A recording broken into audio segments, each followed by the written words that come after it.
Hello everyone, स्वागत है आप सबका आपके अपने चैनल sscupscpdf.com पे। तो बताइए कैसे हैं आप सब।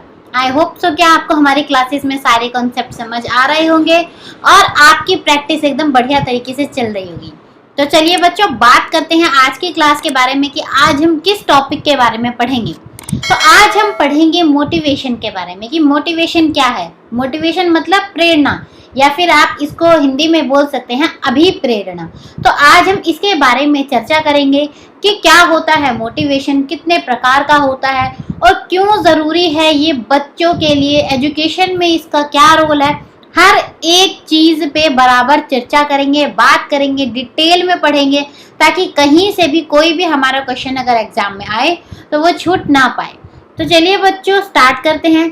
अच्छा, इससे पहले जो नए बच्चे हैं मैं उन्हें बता दूं कि आज हमारे साथ अगर आप पहली बार जुड़े हैं तो बच्चों ये हमारी 23rd क्लास है। इससे पहले की जितनी भी क्लासेस हैं उनका लिंक आपको नीचे डिस्क्रिप्शन बॉक्स में अवेलेबल है। आप वहां से उन्हें विजिट करके बच्चों क्लासेस देख सकते हैं। प्लस ये हमारा फ्री कोर्स है, उससे रिलेटेड भी जो वीडियो है उसका लिंक भी अवेलेबल है। आप वहां से सारी चीज़ें देख सकते हैं कि हम आपको फ्री कोर्स में क्या क्या चीज़ें प्रोवाइड कराएंगे। तो चलिए स्टार्ट करते हैं आज की क्लास के बारे में और डिटेल में पढ़ते हैं मोटिवेशन के बारे में कि क्या है मोटिवेशन। और हमेशा की तरह पढ़ेंगे थोड़े से यूनिक ढंग से कि चीज़ समझ भी आएगी और दिमाग में बिल्कुल फिट हो जाएगी। सबसे पहले मोटिवेशन से पहले थोड़ा सा आपको मैं मोटिवेट कर देती हूँ, क्योंकि आपको पता है जब तक किसी के अंदर मोटिवेशन ना हो तो तब तक वो कहीं ना कहीं सफल नहीं हो पाता। तो आज आपके लिए एक कोट है, most people wait for opportunities, winners create them. ज़्यादातर जो लोग हैं वो अपॉर्चुनिटीज़ का वेट करते हैं कि हमारी लाइफ में कोई चीज़ आएगी हम तब वो काम करेंगे, लेकिन नहीं, आपको काम हमेशा खुद डिसाइड करने हैं। जब तक आप अपने लिए कुछ नहीं सोचेंगे जब तक कुछ नहीं होगा। तो यानी जो विनर्स हैं, यानी कि जो हमारे बच्चे हैं, आई होप सो सारे विनर्स निकले। तो आप अपने लिए खुद अपॉर्चुनिटीज क्रिएट कीजिए, किसी का वेट मत करिए, ठीक है। चलिए अब बात करते हैं कि पहली बात कि मोटिवेशन का मतलब क्या होता है, यानी कि अभिप्रेरणा से आप क्या समझते हैं। अच्छा, मैं लिख देती हूँ, हिंदी में मोटिवेशन को बोलते हैं बच्चों अभिप्रेरणा। तो मोटिवेशन क्या है? सबसे पहले अगर हमें कोई भी काम करना है तो उसके लिए हमारे अंदर एक इच्छा होनी चाहिए, हमारे अंदर वो शक्ति होनी चाहिए कि क्या हम वो काम कर सकते हैं। अगर हमारे अंदर उस चीज़ को लेके इच्छा ही नहीं है, रुचि ही नहीं है, तो कोई भी इंसान किसी भी काम को नहीं कर सकता। अब जैसे कि आप सब चाहते हैं कि आप जाके भावी टीचर्स बने, तो इसके लिए आपके अंदर मोटिवेशन होना यानी कि अभिप्रेरणा होनी बहुत ज़रूरी है टीचर बनने के लिए। क्योंकि अगर आप मोटिवेटेड ही नहीं है तो आपको चाहे मैं बुक्स लेके सामने बिठा दूँ, चाहे मैं आपको कितना भी पढ़ा लूँ, आपको चीज़ें जो है कॉन्सेप्ट क्लियर नहीं होंगे। तो इसलिए हर चीज़ को करने के लिए, किसी चीज़ को सीखने के लिए, लर्निंग करने के लिए मोटिवेशन यानी कि अभिप्रेरणा का होना उतना ही ज़रूरी है जितना हमारा किसी काम को सीखना ज़रूरी है। तो सबसे पहले किसी भी काम को करने के लिए हमें क्या चाहिए होता है, हमें मोटिवेशन यानी कि अभिप्रेरणा की नीड होती है।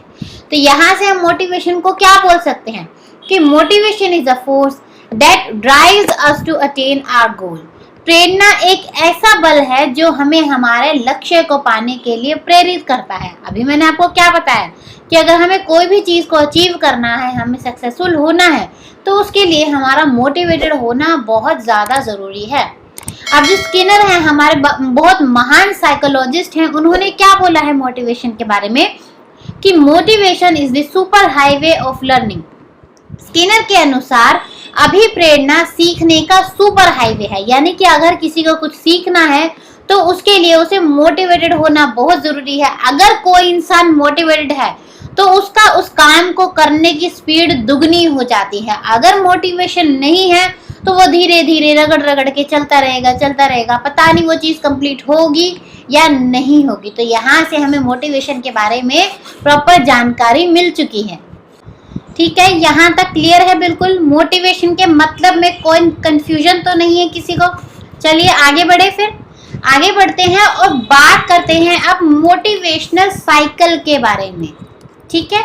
बात करेंगे अभिप्रेरणा के चक्र के बारे में कि किस तरीके से मोटिवेशन काम करता है। बहुत ध्यान से समझना, बहुत सारे क्वेश्चन पूछे जाते हैं पीआरटी में। ये टॉपिक स्पेशली पीआरटी के लिए बहुत ज़्यादा इम्पॉर्टेंट है। मैं आपको हमेशा बताती हूँ कि हम आपको सिर्फ और सिर्फ सीटेट के लेवल के हिसाब से नहीं पढ़ाते हैं, हम सीटेट प्लस पीआरटी दोनों चीज़ें आपके लिए कवर करते हैं ताकि आप जो भी एग्जाम अटेम्प्ट कर रहे हैं आपका वो क्लियर हो जाए। तो ठीक है, सबसे पहले बात करेंगे कि इस साइकिल की, इस चक्र की शुरुआत कहाँ से होती है, क्योंकि जो भी चक्र है कहीं ना कहीं से तो शुरू होगा। तो जो सबसे पहला होता है स्टॉप, हम कहते हैं ना बस स्टॉप होते हैं, पहले एक स्टॉप पे रुकती है फिर दूसरी स्टॉप पे रुकती है, इसी तरीके से हम अपनी मंजिल पे पहुंचते हैं। तो बात करेंगे सबसे पहला जो स्टॉप है वो होता है नीड। नीड यानी कि ज़रूरत। जब तक हमें किसी भी चीज़ को करने की ज़रूरत महसूस नहीं होती हम मोटिवेटेड नहीं हो सकते। अगर आपको ज़रूरत ना लगे कि आपको टीचर बनना है तो क्या आप उसके लिए मोटिवेटेड होंगे? अगर मुझे ज़रूरत ना लगे कि मुझे आपको पढ़ाना है तो क्या मैं आपको पढ़ाने के लिए मोटिवेटेड होंगी? नहीं। तो यानी किसी भी चीज़ की मोटिवेशन के लिए, किसी भी अधिगम को शुरू करने के लिए, लर्निंग के लिए सबसे पहले नीड की आवश्यकता होती है।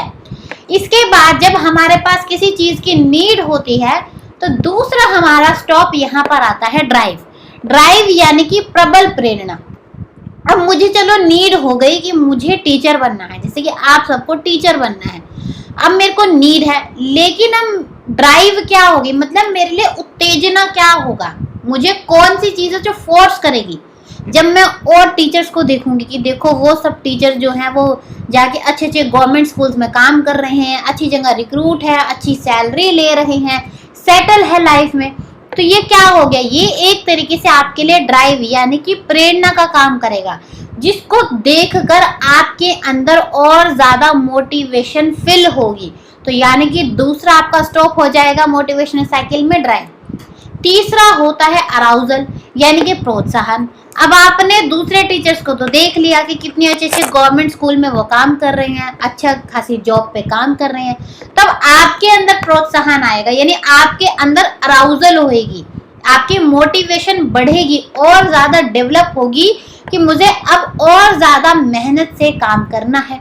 तो तीसरा स्टॉप हो गया अराउजल यानी कि प्रोत्साहन बनना। नेक्स्ट आएगा गोल डायरेक्टेड बिहेवियर। अब क्या होगा, आप अपने माइंड में गोल सेट कर लेंगे कि उन सब की जॉब लगी है, मुझे भी उन्हीं की तरह आगे जाके एक अच्छी पोस्ट पे काम करना है, एक गवर्नमेंट जॉब मुझे हासिल करनी है। तो यहाँ से क्या हुआ, आपने अपना एक लक्ष्य बना लिया कि मुझे आगे जाके एक गवर्नमेंट जॉब लेनी है। तो यहाँ क्या हो गया, गोल डायरेक्टेड बिहेवियर यानी कि लक्ष्य निर्देशित व्यवहार। चलिए आपने गोल भी बना लिया।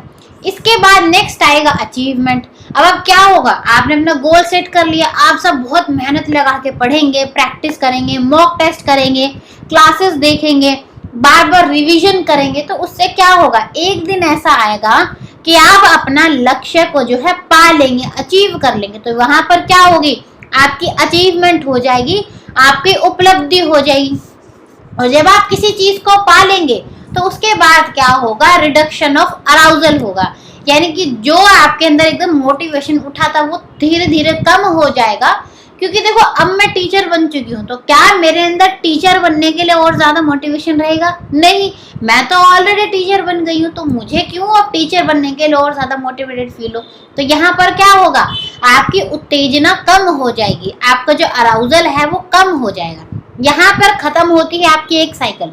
लेकिन साइकिल यानी चक्र की एक खास बात क्या होती है, वो निरंतर चलती रहती है। जैसे ही आपकी एक नीड खत्म होगी वैसे ही आपकी दूसरी नीड वहां पर स्टार्ट हो जाएगी। चलो अब मैं प्राइमरी टीचर बन गई, लेकिन अब मुझे टीजीटी लेवल पे टीचर बनना है। तो टीजीटी लेवल पे जब टीचर बनोगे दोबारा से आपकी ये साइकिल स्टार्ट हो जाएगी।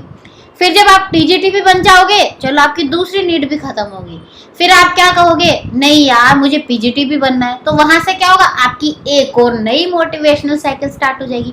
तो यहाँ से क्या पता चला कि जब आपकी एक नीड पूरी होती है, उसके लिए आप सब कुछ अचीव कर लेते हैं, तो आपकी और भी ज़रूरतें होती हैं, फिर आपकी मोटिवेशनल साइकिल दोबारा से उसी तरीके से काम करने लगती है। तो यानी कि ये एक निरंतर चलने वाली कंटिन्यूअस प्रोसेस है जो हमेशा हमारी लाइफ में चलता रहता है, क्योंकि हम ह्यूमन बींग्स हैं। हमारी कभी भी कोई चीज़ चाहने की मंशा खत्म ही नहीं होती। एक चीज़ पा लेते हैं, यार मुझे वो भी मिल जाए, चलो वो भी मिल गई, अब मुझे ये भी चाहिए। तो हमारी जो है मंशाएं वो बढ़ती रहती है। तो हमारी मोटिवेशनल साइकिल भी हमेशा चलती रहती है। यहाँ तक क्लियर है? मोटिवेशनल साइकिल में कोई परेशानी? आपको ये स्टेप्स याद रखने हैं। पहले need, then drive, then arousal, then goal directed behaviour, then achievement and last है आपका रिडक्शन ऑफ अराउजल। फिर दोबारा से अगर आपकी कोई और नीड होगी तो दोबारा से यही प्रोसेस आपका स्टार्ट हो जाएगा। ठीक है, आगे बढ़े। अगर क्लियर है तो बताएंगे कि क्लियर है। चलिए आगे बढ़ते हैं और अब पढ़ेंगे नेक्स्ट कॉन्सेप्ट के बारे में। तो अब बात करते हैं कि टाइप्स ऑफ मोटिव। अब मोटिवेशन क्या है? हमारी अभिप्रेरणा है। तो उसी से एक और वर्ड आपके लिए निकल के आता है, मोटिव। ज्यादा अंतर नहीं है, सेम ही होता है।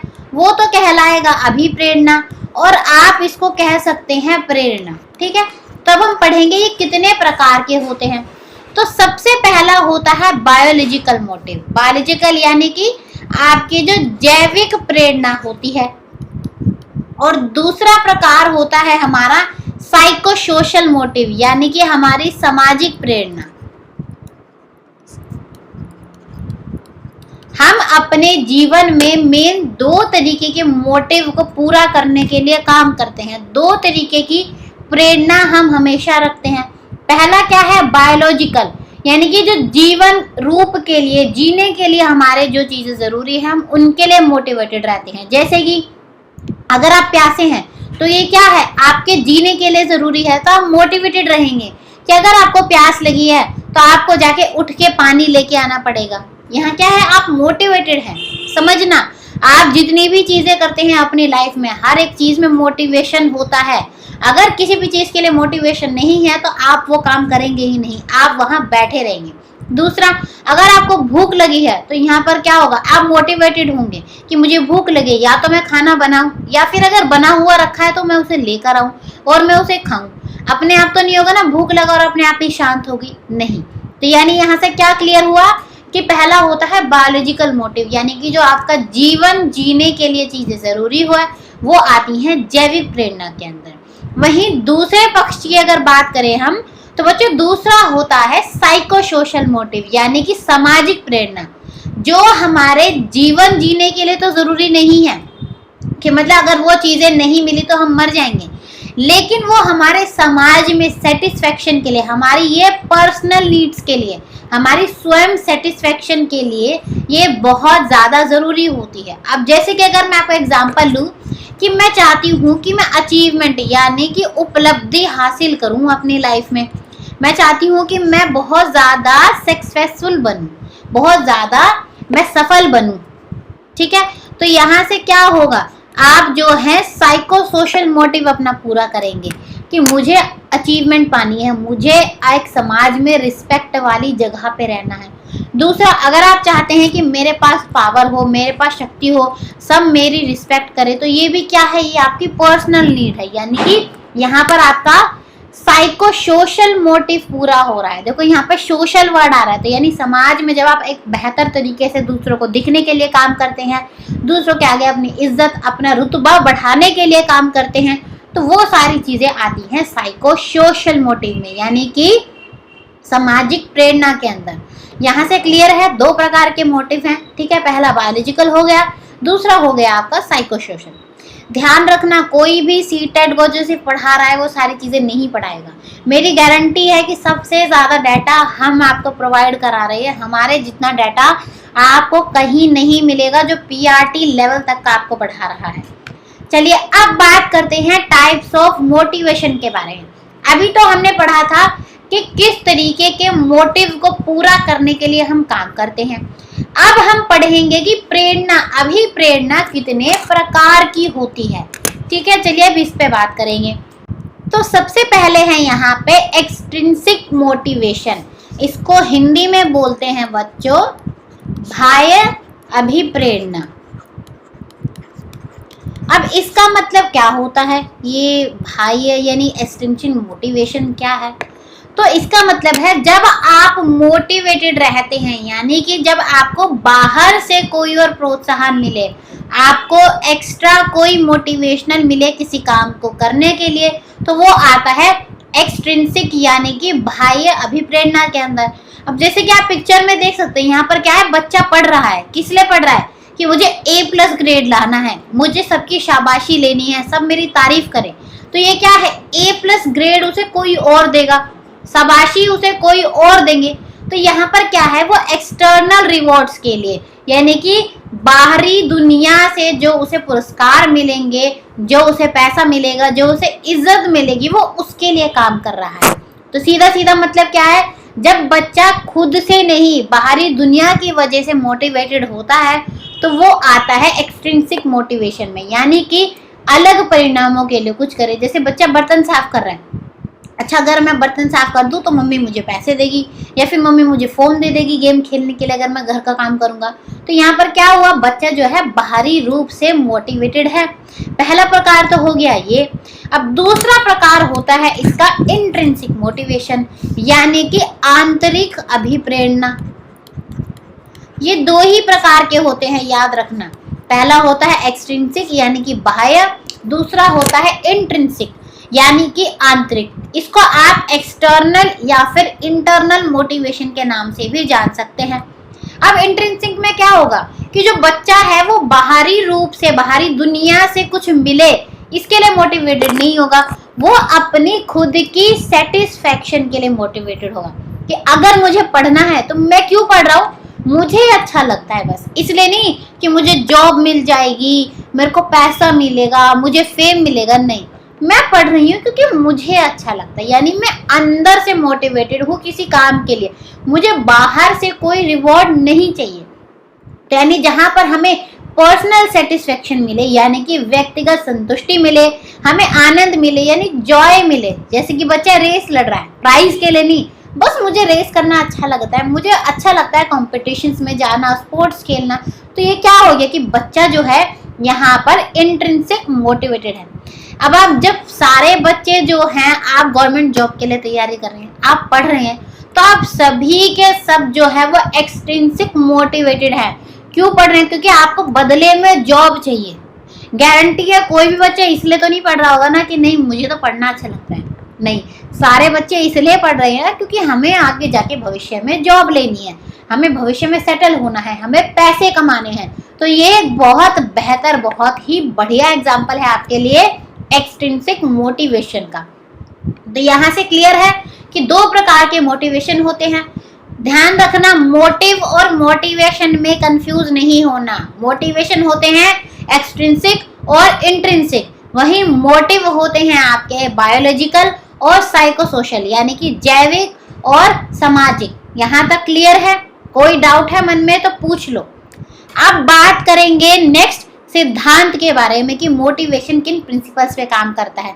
हर एक चीज किसी न किसी प्रिंसिपल पे काम करती है, तो यहाँ पे बात करेंगे इसके बारे में। कोई भी चीज समझ नहीं आ रही है तो बच्चे पूछ लेना, बार बार बोलती हूँ, बस मन में डाउट नहीं रहना चाहिए। कॉन्सेप्ट क्लियर है तो एग्जाम क्लियर है, कॉन्सेप्ट क्लियर नहीं है तो एग्जाम क्लियर नहीं है। चलिए बात करते हैं प्रिंसिपल्स के बारे में। सबसे पहला है more determined. Let me change the colour of the pen, दिख नहीं रहा है, एक सेकेंड। यस, सबसे पहला है बच्चों मोर डिटरमाइंड।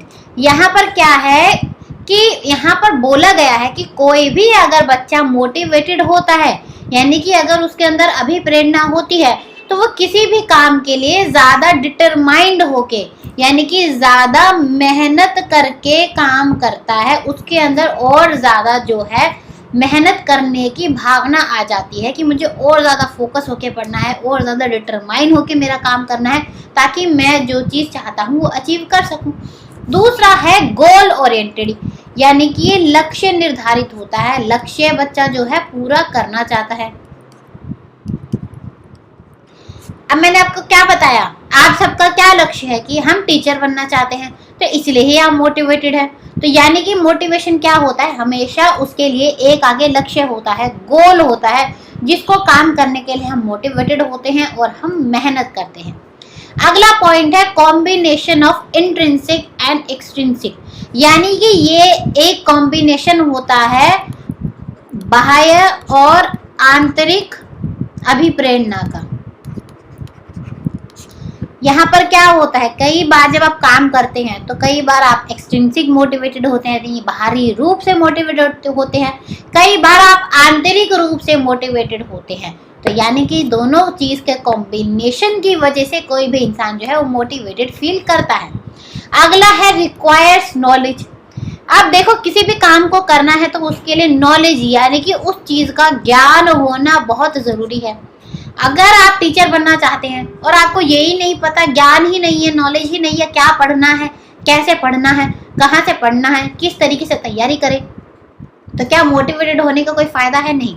मोटिवेशन के लिए आपको नॉलेज होना बहुत ज़्यादा ज़रूरी है, तभी आपका मोटिवेशन सही प्रकार से काम कर पाएगा। नेक्स्ट है आपका कि अगर आप मोटिवेटेड होते हैं तो आप अपने लक्ष्य पर जो है और ज़्यादा ध्यान केंद्रित कर सकते हैं।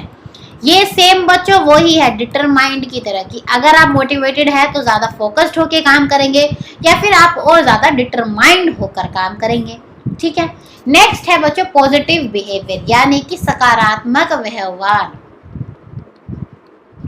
जब भी आप मोटिवेटेड होते हैं तो आपके अंदर एक पॉजिटिव व्यवहार आ जाता है कि नहीं, मुझे तो टीचर बनना है और मैं बन के रहूँगा चाहे कुछ भी हो जाए। लेकिन अगर मेरे अंदर मोटिवेशन ही नहीं है तो मैं क्या सोचूंगी, कुछ भी नहीं होता, इतनी मेहनत करती हूँ, कुछ काम तो आता ही नहीं है, पढ़ने का तो कोई यूज ही नहीं है, तो क्या हुआ, नेगेटिव बिहेवियर आ गया। इसलिए आपको हमेशा पॉजिटिव बिहेवियर रखना है, मोटिवेटेड फील रहना है, ताकि आप अपना एग्जाम क्लियर कर सकें। अब आप देखिए, मैं आपको सारी चीज़ें आपके खुद से रिलेट करके बता रही हूँ, क्योंकि जब आप खुद से रिलेट करके पढ़ेंगे तो आप बेहतर तरीके से समझेंगे। ऐसा ही आपको आगे जाके अपनी क्लासेस में भी यूज़ करना है। आपको हमेशा चीज़ों को बच्चों के रियल लाइफ एक्सपीरियंस से रिलेट करके बताना है। एग्जाम में यहाँ से भी क्वेश्चन बनता है, चलो देखो एक्स्ट्रा नॉलेज और मिल गई कि आपको बच्चों को कैसे पढ़ाना है। बच्चों को आपको पढ़ाना है रियल लाइफ एक्सपीरियंस या फिर रियल लाइफ एग्जाम्पल लेके, जिससे बच्चे बहुत ज़्यादा रिलेट कर पाए, क्योंकि बच्चा उस तरीके से बेहतर तरीके से सीख सकता है।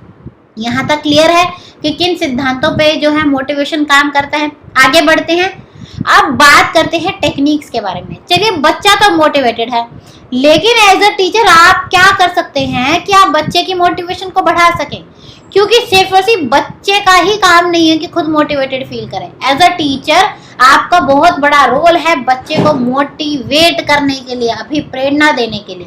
तो बात करेंगे उन टेक्निक्स के बारे में। तो सबसे पहला है बच्चों नीड एंड इंटरेस्ट, यानी बच्चे का जो है रुचि किसके अंदर है, या फिर बच्चे को किस चीज़ की नीड है, किस चीज़ की ज़रूरत है। अगर बच्चे को किसी चीज़ के अंदर रुचि ही नहीं है, अगर उसे नीड ही नहीं है उस चीज़ के लिए, तो वो कभी भी मोटिवेटेड फील नहीं करता। अब जैसे कि मैं आपको कितना भी मोटिवेट कर लूँ, लेकिन अगर आपको टीचर बनने में इंटरेस्ट ही नहीं है, आपको टीचर बनने की नीड ही नहीं है, तो मैं कितना भी मोटिवेट कर लूँ, मेरे लिए बिल्कुल वेस्ट है कि मैं कितनी भी मेहनत कर रही हूँ। तो सबसे पहले आपको बच्चे के अंदर वो क्यूरियोसिटी पैदा करनी है, वो नीड पैदा करनी है, वो इंटरेस्ट डेवलप करना है, ताकि जो आपका मोटिवेशन है वो बेहतर तरीके से काम करे और बच्चा जो है आगे जाके सक्सेसफुल बन जाए। अगला है क्विज एंड कोऑपरेशन। क्विज यानी कि छोटा सा क्वेश्चन आंसर राउंड, और कोऑपरेशन यानी जहाँ पर बच्चे मिलजुल कर जो है काम करें, क्योंकि जब भी बच्चे कोऑपरेशन सीखेंगे यानी मिलजुल कर काम करना सीखेंगे, वहाँ पर बच्चे जो है और ज़्यादा मोटिवेटेड फील होते हैं। अब हम आपको क्या बोलते हैं कि ज़्यादा से ज़्यादा चैनल को शेयर करो, ज़्यादा से ज़्यादा बच्चों को अट्रैक्ट करो, क्योंकि जितने ज़्यादा बच्चे होंगे उतना ज़्यादा जो है आपके अंदर कंपटीशन होगा, उतने ज़्यादा आप मोटिवेटेड फील करेंगे और आपकी जो प्रैक्टिस है और ज़्यादा बेहतर तरीके से हो पाएगी। तनी क्लास में क्विज रखिए, कुछ ऐसी एक्टिविटीज़ रखिए जिनमें बच्चे कोऑपरेटिव लर्निंग कर सके, कोलैबोरेटिव लर्निंग कर सके, जहाँ से बच्चे जो है और ज़्यादा मोटिवेटेड फील करें। ठीक है, ये क्लियर है।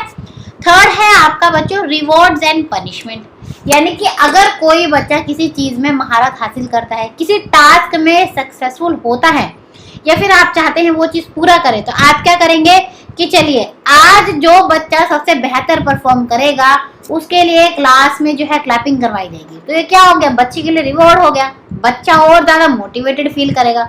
या फिर अगर आज जिसके नंबर 10 नंबर का टेस्ट है 10 मार्क्स का, अगर किसी के 7 से कम आए तो 1 घंटा जो है उसे एक्स्ट्रा होमवर्क करना पड़ेगा।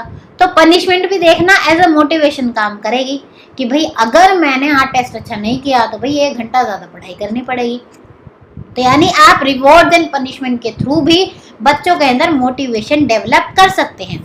अगला है प्रेज एंड डेनिग्रेशन।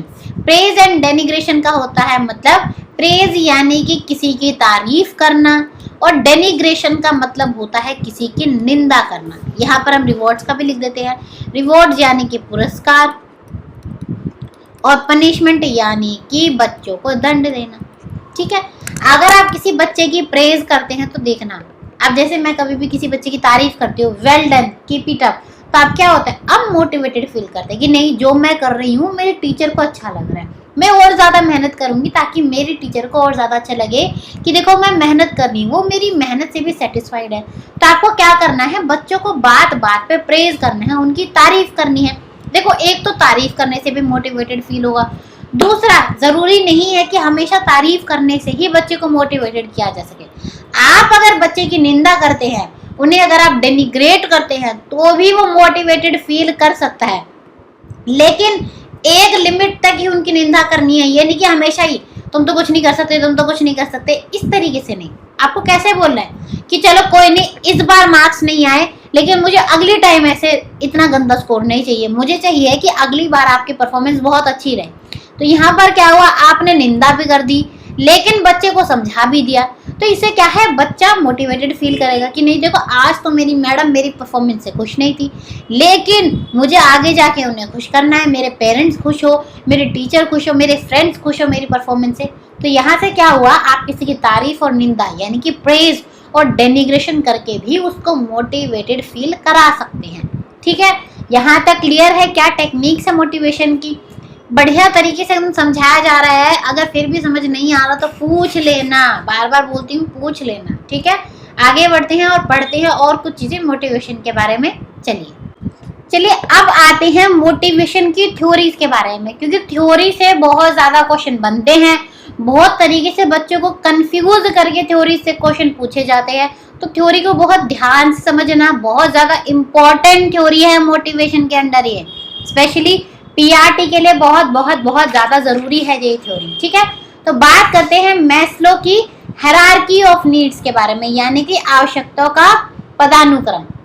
जो बच्चों मैस्लो है ये भी बहुत महान साइकोलॉजिस्ट है, इन्होंने भी बहुत ज्यादा रोल किया है बच्चों के एजुकेशन सिस्टम को डेवलप करने के लिए। इन्होंने क्या है बच्चों एक हायरार्की बनाई, यानी कि एक पदानुक्रम बनाया, एक लेवल बाय लेवल इन्होंने सिस्टम बनाया कि किस तरीके से नीड्स को पूरा किया जा सकता है। सबसे पहले सबसे नीचे वाली नीड को पूरा करेगा, फिर उसके बाद उससे अगली नीड पे जाएगा, फिर अगली नीड पे जाएगा, यानी कि हर जगह एक पर्टिकुलर नीड को पूरा करने के लिए जो पर्सन है वो मोटिवेटेड होता है। अब हम बात करेंगे इसी हायरार्की ऑफ नीड्स यानी आवश्यकताओं का पदानुक्रम के बारे में। ठीक है, समझना यहाँ पर कितने लेवल है, इन्होंने 5 लेवल दिए हैं, यानी कि 5 पदानुक्रम दिए हैं। सबसे पहला होता है फिजियोलॉजिकल। फिजियोलॉजिकल यानी कि शरीर क्रियात्मक। अभी पहले समझ लो सिर्फ कि कौन कौन से लेवल है, फिर सारे समझाऊंगी एक्सप्लेन करके। दूसरा होता है सेफ्टी। सेफ्टी यानी कि सुरक्षा मांग। तीसरा होता है लव बिलोंगिंग यानी कि आत्मीयता मांग। नेक्स्ट होता है एस्टीम। एस्टीम यानी कि सम्मान मांग यानी कि नीड। ठीक है, एंड लास्ट होता है सेल्फ एक्चुअलाइजेशन यानी कि आत्म सिद्धि मांग। अब ये 5 लेवल है जिनके बारे में हम डिटेल में पढ़ेंगे कि कौन से लेवल के अंदर क्या चीज आती है। तो सबसे पहले तो बच्चों है फिजियोलॉजिकल यानी कि फिजियोलॉजिकल नीड शरीर क्रियात्मक मांग। यहाँ पर हमारी वो बेसिक चीजें आएंगी जो हमें जीवन जीने के लिए ज़रूरी है, मतलब बेसिक जो हमारी नीड्स होती है, जैसे कि खाना खाना हो गया या फिर हमारे लिए रेस्ट हो गया, ये सारी चीज़ें आती हैं फिजियोलॉजिकल में। तो सबसे पहले लेवल के अंदर आपकी क्या आएंगी, आप फूड लेते हैं वो आएगा, आप रेस्ट लेते हैं वो आएगा, आप वाटर पीते हैं ये सारी चीज़ें आएंगी, ठीक है। या फिर आपको जो है जीने के लिए सोना ज़रूरी है। तो बेसिक हमारी जो नीड है जीवन जीने के लिए वो होती है फिजियोलॉजिकल। सबसे पहले कोई भी इंसान है वो अपनी इन ज़रूरतों को पूरी करेगा, उसके बाद वो दूसरी ज़रूरत पे जाएगा। अगर किसी के पास खाने के लिए खाना ही नहीं है, पानी ही नहीं है, वो प्रॉपर रेस्ट ही नहीं ले पा रहा, तो वो क्या अपनी लाइफ में आगे कुछ और कर सकता है? नहीं। तो यानी सबसे पहले वो अपने फिजियोलॉजिकल यानी कि शरीर क्रियात्मक मांग को पूरा करेगा, उसके बाद वो दूसरे लेवल पे जाएगा। चलिए अब उसकी मान लेते हैं इस पर्सन की। अब इस पर्सन का नाम हम मान लेते हैं, चलिए हमारी क्लास में एक बच्चे का नाम लेते हैं हिमांशु। ये हिमांशु है। अब हिमांशु ने जो है अपनी फिजियोलॉजिकल नीड्स तो पूरी कर ली। अब उसके बाद वो कोशिश करेंगे कि वो अपनी सेफ्टी नीड्स पूरी करे। सेफ्टी यानी कि सुरक्षा मांग। यहाँ पर क्या होगा, सुरक्षा के लिए घर होना चाहिए, तो वो घर बनाने के लिए मेहनत करेगा। अब सेफ्टी रहे, घर के बाहर ताला रहे, कोई आके चोरी ना कर ले, या फिर अपने शरीर को हेल्दी रखने के लिए काम करेगा। शरीर स्वस्थ रहेगा तभी तो सेफ रहेगा। पैसा कमाने के लिए काम करेगा, मेहनत करेगा। तो यानी यहाँ पर क्या है, वो उन चीज़ों के लिए मोटिवेटेड फील करेगा जहाँ से वो सेफ फील करे। यानी कि जैसे कि घर हो गया, हाउस बनाने के लिए मेहनत कर रहा है, या फिर एक्सरसाइज कर रहा है ताकि उसका शरीर एकदम स्वस्थ रहे, वो मनी कमाने के लिए मेहनत कर रहा है, तो वो आ जाएगा सेफ्टी नीड्स में। ठीक है, चलिए हिमांशु ने अब अपनी सेफ्टी नीड्स भी पूरी कर ली। अब सेफ्टी नीड्स पूरी होने के बाद ही वो अगले लेवल पे जाएगा। यानी कि अब चलो वो जो है सेटल हो गया, उसने एक अच्छी जॉब हासिल कर ली। अब क्या कहेंगे घर वाले, चलो भाई शादी कर लो, अब तो सेटल हो गए, परिवार आगे बढ़ाओ, शादी भी तो करनी है, शादी बिना काम कैसे चलेगा। तो अब क्या होगा, हिमांशु अपने लिए आत्मीयता यानी कि लव बिलोंगिंग नीड्स को पूरा करेंगे। एक पार्टनर ढूंढेंगे जिसके साथ वो अपनी लाइफ को बेहतर रूप से जी सके। तो यानी यहाँ पर क्या है, इंसान जो है, एक बच्चा जो है, ह्यूमन बीइंग पार्टनर और लव की खोज करता है, उसको पाने के लिए मोटिवेटेड हमेशा रहता है। चलिए अब उसकी जो है शादी भी हो गई, एक पार्टनर भी मिल गया। नेक्स्ट इसके बाद वो क्या करेगा, एस्टीम नीड की बात करेगा। देखो लव बिलोंगिंग में सिर्फ और सिर्फ पार्टनर लव नहीं होएगा, चाहे आप आपके माँ बाप का लव बोल लो, लव लव है। ठीक है, देखो कहते हैं ना प्यार तो प्यार है, जरूरी नहीं है कि वो जिससे शादी उसी से हो, प्यार हर किसी से होता है। फिर इसके बाद नेक्स्ट अब हिमांशु काम करेंगे अपनी एस्टीम नीड्स को पूरा करने के लिए, यानी कि सम्मान के लिए। अब वो और ज्यादा मेहनत करेगा ताकि समाज में उसको एक बहुत बेहतर इंसान के रूप में देखा जा सके, उसको सब ऊंची मतलब की नज़रों से देखे, यार कितना अच्छा है, देखो कितनी मेहनत करता है, कितना सक्सेसफुल है, मैं भी उसकी तरह बनूंगा। तो सब क्या है, हिमांशु का सम्मान करेंगे। तो यहाँ पर क्या करेगा इंसान, दूसरी की प्रेज के लिए या फिर अचीवमेंट के लिए, उपलब्धि के लिए काम करेगा और मोटिवेटेड फील करेगा। ठीक है, यहाँ पर अब उसने अपनी एस्टीम की नीड्स भी पूरी कर ली। नेक्स्ट आएगा सेल्फ एक्चुअलाइजेशन। सेल्फ एक्चुअलाइजेशन में क्या होगा, वो काम करेगा जहाँ से अब उसे सेटिस्फेक्शन मिले। अगर उसे कहीं एनजीओ में काम करना है तो वहाँ जाके काम करेगा, उसे कोई सोशल वर्क करना है तो सोशल वर्क करेगा, उसे अगर और ज़्यादा पढ़ना है तो वो और ज़्यादा पढ़ेगा। तो जहाँ पर उसे कोई काम को करके खुद के लिए बहुत ज़्यादा सेटिस्फेक्शन मिले, वो आती है सेल्फ एक्चुअलाइजेशन के अंदर। यहाँ तक क्लियर है बिल्कुल।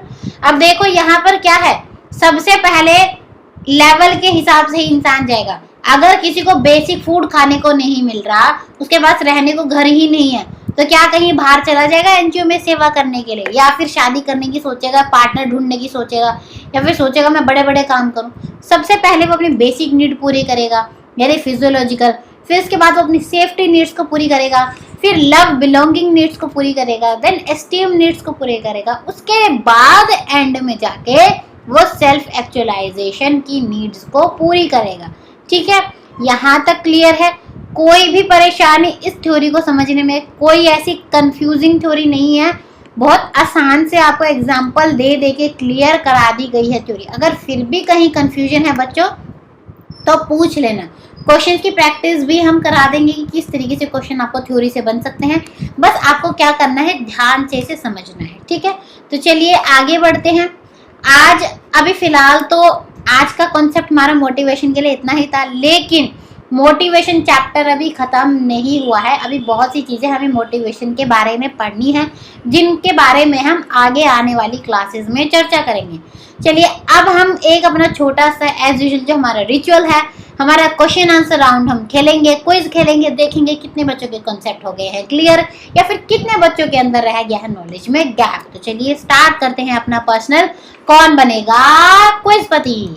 चलिए आज का पहला क्वेश्चन है आपके लिए, एज अ टीचर आप बच्चों को मोटिवेट यानी कि अभिप्रेरणा देने के लिए क्या करेंगे?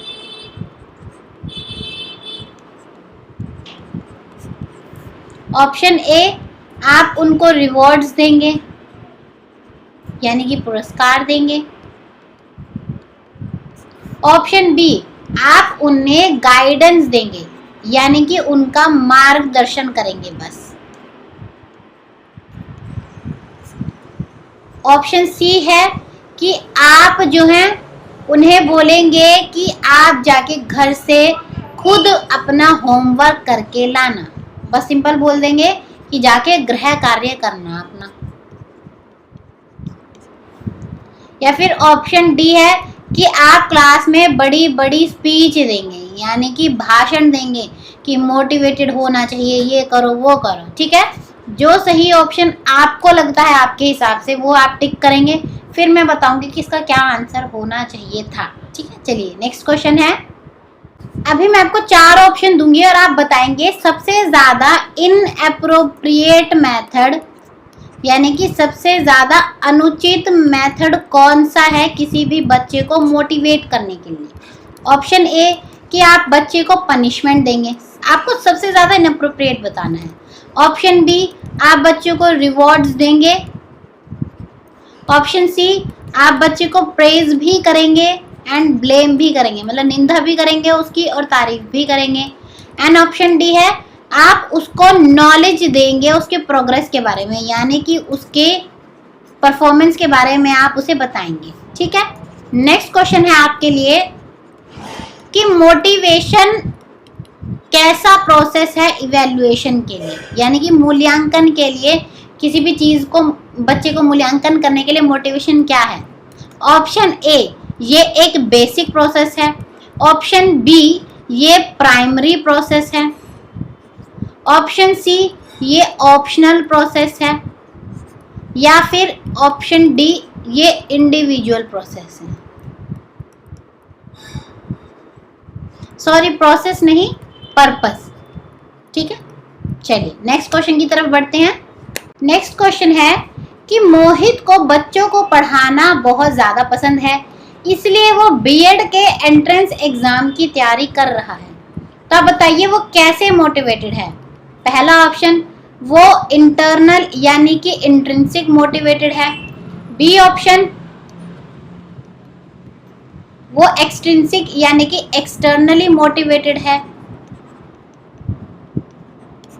या फिर सी ऑप्शन, वो एक्टिवली मोटिवेटेड है। या फिर डी ऑप्शन, वो इंटेलेक्चुअली मोटिवेटेड है, ठीक है। चलिए नेक्स्ट क्वेश्चन और आज का लास्ट क्वेश्चन है आपके लिए कि रीना एक लड़की है, ठीक है, और वो चाहती है कि समाज में सब उसे रिस्पेक्ट से देखे। इसके लिए वो बहुत ज़्यादा मेहनत कर रही है, बहुत ज़्यादा जो है प्रोग्रेस कर रही है, मतलब कि आप कह सकते हैं काम कर रही है। तो ये मैस्लो की जो मैं हायरार्की ऑफ नीड्स की थ्योरी मैंने आपको पढ़ाई है, वहाँ पर वो कौन से लेवल के लिए काम कर रही है। सबसे पहला सेफ्टी के लिए काम कर रही है। ऑप्शन बी, लव के लिए काम कर रही है। ऑप्शन सी, सेल्फ एस्टीम के लिए काम कर रही है। या फिर ऑप्शन डी, सेल्फ एक्चुअलाइजेशन के लिए काम कर रही है, ठीक है। इन 5 क्वेश्चन के आंसर आप बताएंगे कमेंट बॉक्स में। आज का सेशन बच्चों यहीं तक था। आई होप सो कि जितनी चीज़ें आपको पढ़ाई हैं सारी चीज़ें आपको क्लियर हो गई होंगी। यहाँ तक आपको जितना भी एग्जाम में पूछा जाएगा, आई गारंटी यू कि इससे बाहर कुछ नहीं आएगा। और अगर आपने ध्यान से हर एक चीज़, हर एक कॉन्सेप्ट समझ लिया है तो आप हर एग्जाम में हर क्वेश्चन को अटेम्प्ट कर पाएंगे और सही आंसर दे पाएंगे। तो चलिए बच्चों, अब मिलेंगे अगली क्लास में। अगर वीडियो पसंद आए तो लाइक कर दिया करो। वीडियो देख लेते हो बस लाइक नहीं करते हो, कमेंट करा करो और ज़्यादा से ज़्यादा शेयर करो और बच्चों को भी बताओ इसके बारे में, ताकि और ज़्यादा बच्चे आए, ज़्यादा कंपटीशन हो आपके बीच में, तो आप भी और ज़्यादा मोटिवेटेड फील करेंगे अपने एग्जाम की तैयारी करने के लिए। क्योंकि टेस्ट में जब तक कंपटीशन ना हो तब तक मज़ा नहीं आता है। चलिए मिलते हैं अब अगली क्लास में। तब तक के लिए thank you and good bye.